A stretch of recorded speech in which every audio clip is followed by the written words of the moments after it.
नमस्कार, जन टीवी के उत्तराखंड के इस खास बुलेटिन में एक बार फिर से आप सभी का बहुत स्वागत है। मैं हूं आपके साथ प्रियंका तिवारी। खबरों को विस्तार से जानेंगे, लेकिन उससे पहले एक नजर हेडलाइंस पर।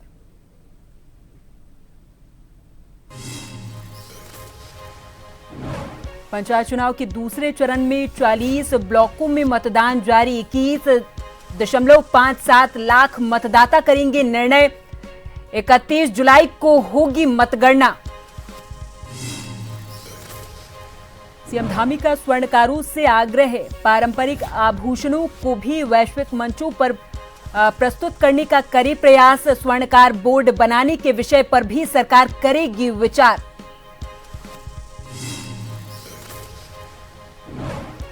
बीजेपी सरकार पर कांग्रेस का वार। हेलीकॉप्टर हादसों पर चुप्पी, दोषियों को मिला प्रमोशन। कांग्रेस नेता नवीन जोशी ने उठाए सवाल।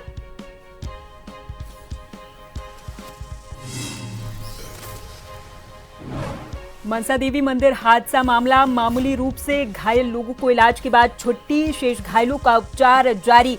सीएम धामी ने दिए मजिस्ट्रेट जांच के आदेश। और सावन का तीसरा सोमवार, मुख्यमंत्री पुष्कर सिंह धामी ने सपत्नी की पूजा अर्चना। पर्वतीय क्षेत्रों में भारी बारिश की चेतावनी, खतरे के निशान पर अलकनंदा।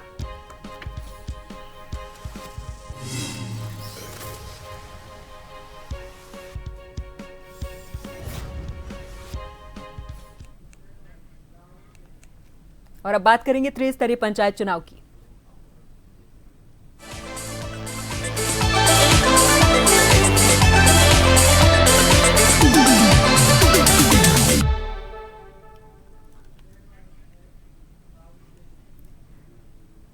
चंपावत जिले में त्रिस्तरीय पंचायत चुनाव के दूसरे चरण का मतदान शांतिपूर्ण तरीके से चल रहा है, जहां बाराकोट और चंपावत ब्लॉक में मतदान केंद्रों पर मतदाताओं की लंबी लाइन देखी गई। इस दौरान पहली बार मतदान कर रहे युवाओं में खासा उत्साह भी दिखाई दिया। वहीं युवाओं ने बुजुर्गों और बीमार लोगों को सहारा देकर मतदान केंद्र तक पहुंचाया है। सुरक्षा के लिए पुलिस बल तैनात है।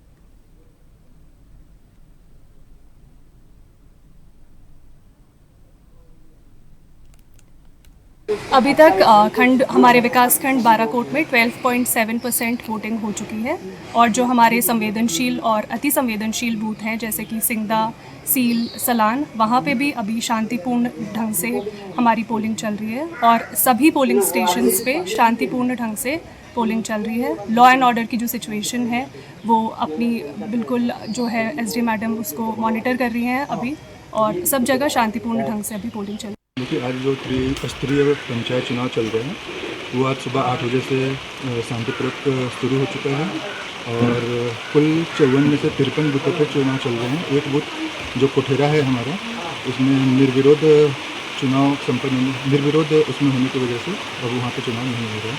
तो कुल 53 बूथों पर चुनाव शांतिपूर्वक चल रहा है।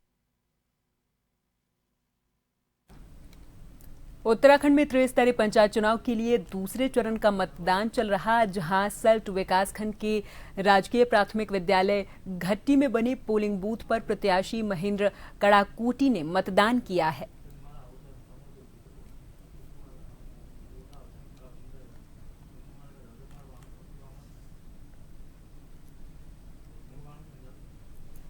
मेरा पहला तो सभी जितने भी मतदाता हैं सबको हार्दिक बधाई देता हूं कि लोकतंत्र के इस पर्व में सभी लोग बढ़ चढ़ के भाग ले रहे हैं। जैसे आपने अभी देखा है कि हमारे जो स्कूल है यहाँ पर लोगों ने बहुत ही बढ़ चढ़ के हिस्सा लिया है और सारे लोग अभी वेटिंग में देखें, आप एक पीछे देखें कितने लोग यहाँ पर वेटिंग में बैठे हुए हैं। सभी मतदाताओं से मेरा अपील है कि अधिक से अधिक घर से निकलें, मतदान करें और इस लोकतंत्र के त्यौहार को और बढ़ावा दें। श्रम बोर्ड सदस्य सुरेश कड़ाकोटी ने त्रिस्तरीय पंचायत चुनाव के द्वितीय चरण में अपने गृह क्षेत्र सल्ट विकास खंड के राजकीय प्राथमिक विद्यालय घट्टी में पंचायत चुनाव मतदान को लेकर बने बूथ में अपने मताधिकार का प्रयोग किया है। श्रम बोर्ड सदस्य सुरेश कड़ाकोटी ने कहा कि पंचायत चुनाव को लेकर राजकीय प्राथमिक विद्यालय घट्टी में मतदान हो रहा है। लोगों में काफी उत्साह है। लोगों ने क्षेत्र के विकास को लेकर मतदान किया। वहीं देश भर में प्रधानमंत्री मोदी के नेतृत्व में देश भर में पंचायत मजबूत हो रही, ऐसा भी कहा है।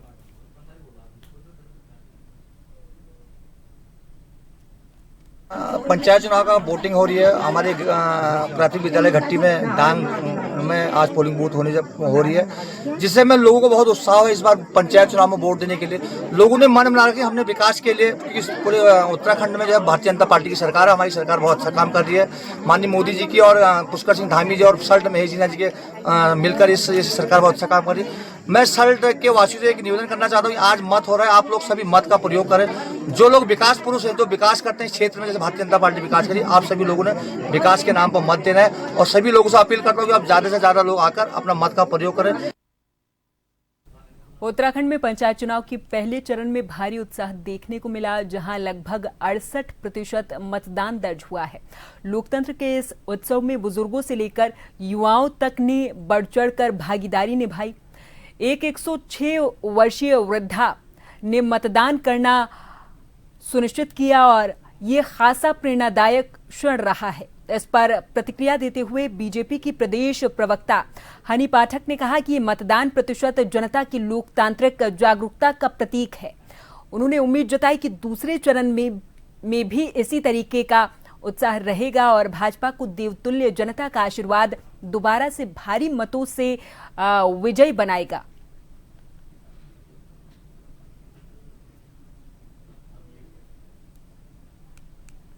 देखिए, अभी पहले चरण का मतदान संपन्न हुआ है, जिसमें 68% वोट डले हैं, जो काफी सुखद है परिणाम, क्योंकि भारी संख्या में हमारे वोटर वोट डालने आ रहे हैं। और ये बहुत ही अच्छी बात है कि अभी मुझे न्यूज के माध्यम से ये पता लगता है कि 106 साल की वृद्धा जाती हैं और गैर शरण में वोट डालती हैं। तो ये देखने को मिल रहा है कि वोट डालने के लिए, अपना लोकतांत्रिक अधिकार को समझने के लिए जब इस तरह से बुजुर्ग भी वोट डालने जाते हैं, तो समाज के लिए वो एक प्रेरणा बनते हैं। उसी प्रकार से आज द्वितीय चरण का मतदान है, इसमें भी पूरे उम्मीद करते हैं कि जिस प्रकार से लोग वोट डालने आ रहे हैं, अच्छा मतदान प्रतिशत रहेगा। और निश्चित रूप से पंचायत चुनाव में हमें देवतुल्य जनता का आशीर्वाद मिलेगा और भारी बहुमत से हम ये पंचायत चुनाव को फिर से जीतेंगे, क्योंकि भारतीय जनता पार्टी वो पार्टी है जो कहती है वो करती है, नहीं झूठा दम भरती है। पंचायत चुनाव के दूसरे चरण के मतदान के लिए रामनगर में भी ग्राम शंकरपुर बूथ पर रामनगर के विधायक दीवान सिंह बिष्ट और यहां पर तैनात दरोगा राजवीर नेगी के बीच जमकर नोकझोंक हुई है, जिसके बाद में गुस्साए विधायक ने पुलिस के अधिकारियों को फोन करने के साथ ही दरोगा को यहां से हटाने की मांग की। मामले में विधायक दीवान सिंह बिष्ट ने बताया कि सुबह से ही इस दरोगा के द्वारा मतदाताओं के साथ अभद्रता की जा रही। उन्होंने कहा कि दरोगा के द्वारा मतदाताओं को भगाने के साथ ही उन्हें डराया धमकाया जा रहा है, जो कि सहन नहीं किया जाएगा। उन्होंने इस मामले में जब दरोगा से बातचीत की तो दरोगा और विधायक के बीच जुबानी जंग छिड़ गई और दोनों के बीच जमकर कहासुनी हुई है। देखिए, पंचायत चुनाव है, पंचायत चुनाव शांतिपूर्ण ढंग से पहले भी हुए हैं, ये दूसरे चरण के हैं, यहाँ भी शांतिपूर्ण से हैं। लेकिन जो ये दरोगा है, ऐसा ही है, वो कुछ बदतमीजी लोगों से कर रहा है। मैंने सीओ साहब से भी कहा है, कोतवाल से भी कहा है कि इनको यहाँ से ये कोशिश ये करना चाह रहे हैं कि शायद यहाँ वोट ना पड़े, क्योंकि जनता जो होती है सीधी सादी होती है पुलिस के नाम से थोड़ा सा, तो इसलिए लोगों में उत्साह है, लोग बहुत आए हैं लोग, तो मैंने रोक रहा हूँ लोगों ने, तो लोग भिड़ने को भी तैयार हैं। तो मेरा निवेदन ये इतना है जनता से कि अपना मतदान करें, किसी से कोई घबराने की आवश्यकता नहीं है। आज मतदान का दिन है, काफ़ी अच्छा मतदान चल रहा है, मौसम ने बड़ा अच्छा साथ दे रखा है, मौसम बिल्कुल सही है। और अभी सुबह तक 8% हमारा करीब 9-9:30 बजे तक 8% का मतदान हो चुका था और मुझे पूरी उम्मीद है कि सब जगह शांतिपूर्ण मतदान होता रहेगा। देखिए, सुबह काफ़ी भीड़ भाड़ थी, मेरी संज्ञान में लाया गया, इसलिए थोड़ा सख्ती बरती गई थी। उनको बताया गया है, बिहेवियर कंट्रोल करने के निर्देश भी दिए गए हैं, सीओ साहब भी साथ ही में हम लोगों ने बता दिया है। और कुछ समय से उनको बताया गया है कि वो शांतिपूर्ण तरीके से मतदान करवाएं। और अभी तक ऐसी कोई खास बात नहीं, थोड़ा बोलाबाली हो गई थी, ये संज्ञान में लाया गया है। मुझे पूरी उम्मीद है कि सभी लोग मिलजुल के शांतिपूर्ण तरीके से चुनाव कराएंगे। नैनीताल जिले के विकासखंड कोटाबाग में त्रिस्तरीय पंचायत चुनाव को लेकर दूसरे चरण में मतदान में खासा उत्साह दिखाई दे रहा। सुबह से लेकर 2 बजे तक 52.57% मतदान दर्ज हुआ। सबसे खास बात यह रही कि बुजुर्गों, युवाओं और महिलाओं में जबरदस्त जोश नजर आया है। वोट डालने के लिए लोग सुबह से ही लंबी लाइनों में खड़े नजर आए हैं।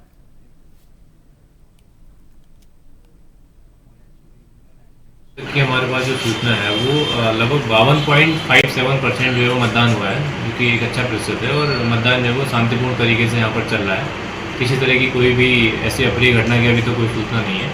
और हमें उम्मीद है कि हम लोग जो है वो शाम तक जो है इसी तरह से मतदान को पूर्ण करा देंगे। रुद्रपुर में त्रिस्तरीय पंचायत सामान्य निर्वाचन के दूसरे चरण के तहत मतदान प्रक्रिया को पारदर्शी और शांतिपूर्ण बनाने के लिए प्रशासन पूरे तरीके से अलर्ट मोड पर है। इधर डीएम नितिन सिंह भदौरिया और एसएसपी मणिकांत मिश्रा ने खुद मैदान में उतरकर विकासखंड रुद्रपुर के कई बूथों का स्थलीय निरीक्षण किया है।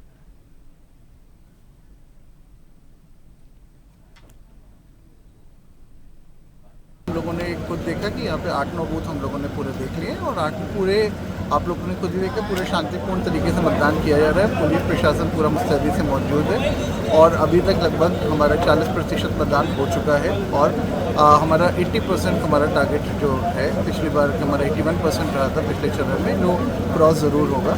और आज हमारे जो 3 विकासखंड हैं, जो हमारे काशीपुर, जसपुर और रुद्रपुर में जो मतदान का है, तो उसमें कहीं ना कहीं आप लोग खुद ही देख रहे हैं बहुत उत्साह से मतदान किया जा रहा है। कुछ बूथों में ऑलरेडी हम लोग 70% का अभी दिन में 12 बजे ही क्रॉस कर चुके हैं। आज दूसरे चरण का मतदान उधम सिंह नगर जनपद में प्रारंभ है।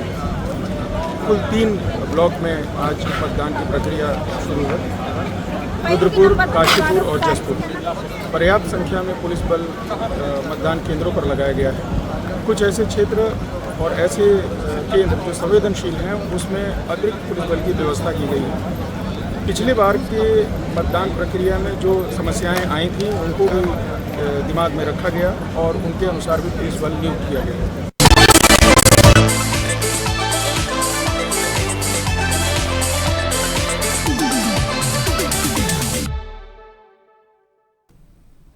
और यहाँ पर वक्त है एक छोटे से ब्रेक का। फौरन हाजिर होंगी कुछ और खबरों के साथ।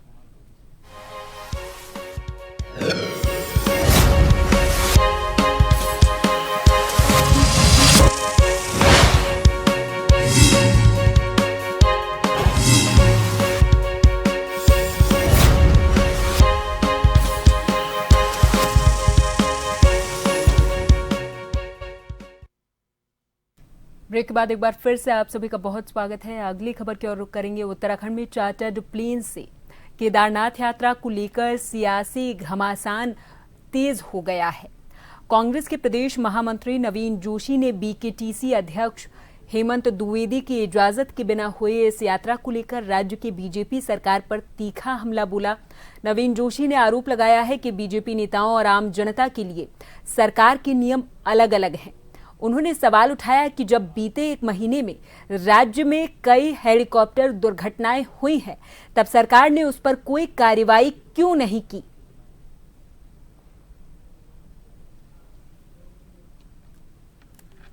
आम जनता के लिए नियम दूसरे और भारतीय जनता पार्टी के जो नेता हैं उनके लिए नियम दूसरे। ये सिर्फ उत्तराखंड के अंदर देखा जा रहा है।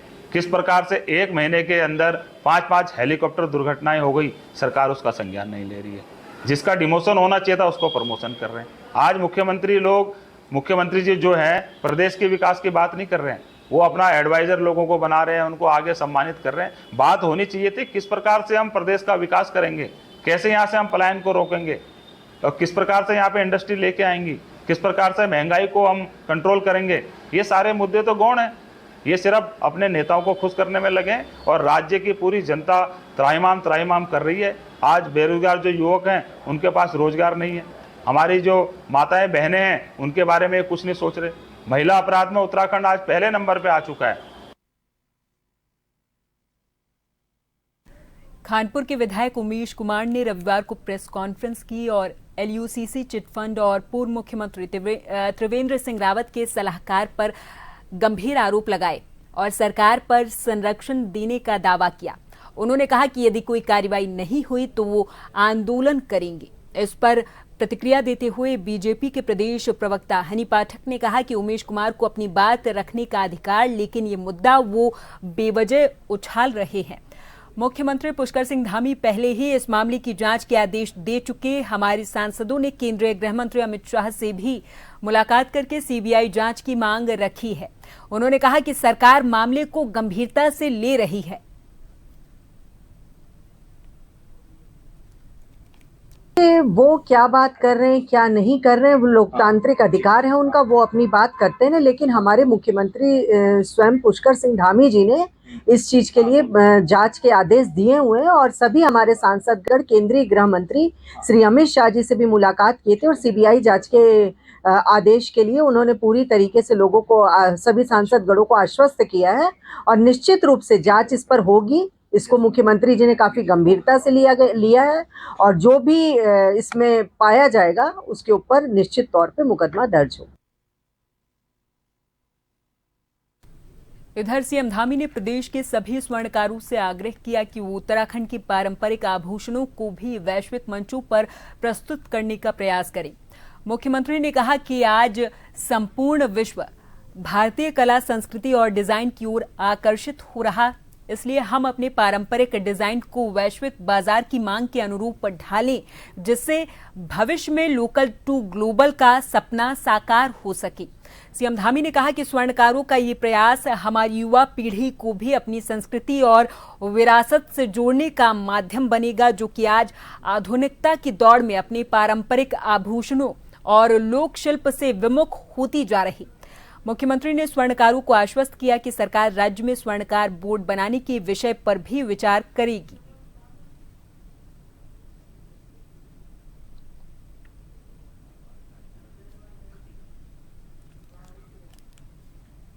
उत्तराखंड में हरिद्वार के मनसा देवी मंदिर की ओर जाने वाली सीढ़ियों पर श्रद्धालुओं की भारी भीड़ के दौरान मची भगदड़ में 8 लोगों की मौत हुई है और 30 से ज्यादा लोग घायल हैं। ये मंदिर पहाड़ के ऊपर है और यहां पहुंचने के लिए कई सीढ़ियां चढ़नी होती हैं।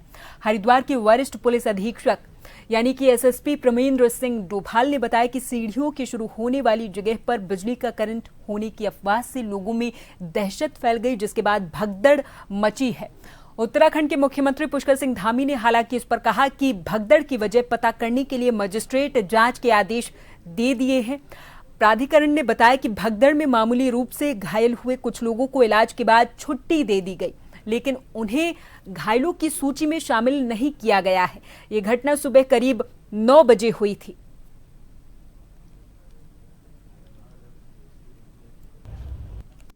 कल जो है 3 बजे के आसपास तक जो है 6 एक्सपायरी थी और उसके बाद में फिर घायल एक्सपायरी और आती रही हैं वहाँ पर, और शाम तक जो है वो 8 एक्सपायरी हुई। टोटल कितनी मृत्यु हुई? टोटल मृत्यु 8।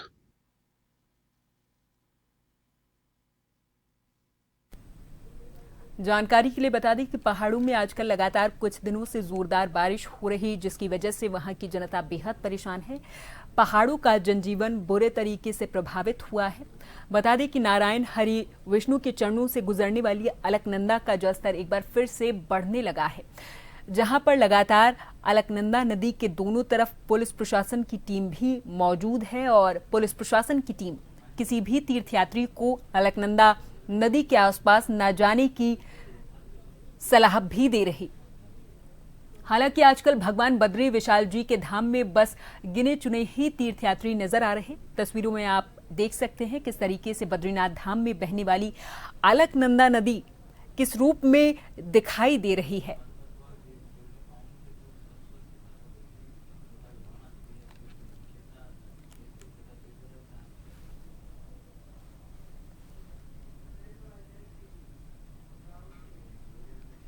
उत्तराखंड के हरिद्वार में शनिवार को बड़े पैमाने पर स्वच्छता अभियान शुरू किया गया है। इसका मकसद सालाना कांवड़ यात्रा के दौरान शहर में पहुंचे कांवड़ियों और श्रद्धालुओं के द्वारा छोड़े गए कचरे को साफ करना है।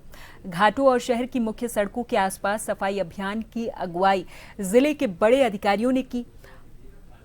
हर जगह जमा हुए लगभग 10,000 मीट्रिक टन कचरे को साफ करने के लिए करीब 1,000 सफाई कर्मचारियों को तैनात किया गया।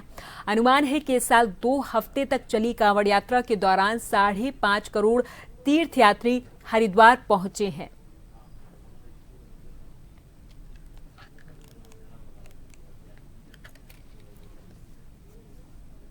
ज़्यादातर हमारे लाइव रैपर्स हैं जो अभी फेंके गए होंगे, वैसा कूड़ा ज़्यादा निकल कर आ रहा है। And in fact there is lot of organic waste also, people are eating and living their food, तो वो एक बहुत बड़ा बायोलॉजिकल वेस्ट हमारा बनता जा रहा है, क्योंकि मैगेट्स और भी चीज़ें उसमें इकट्ठी होती आ रही हैं।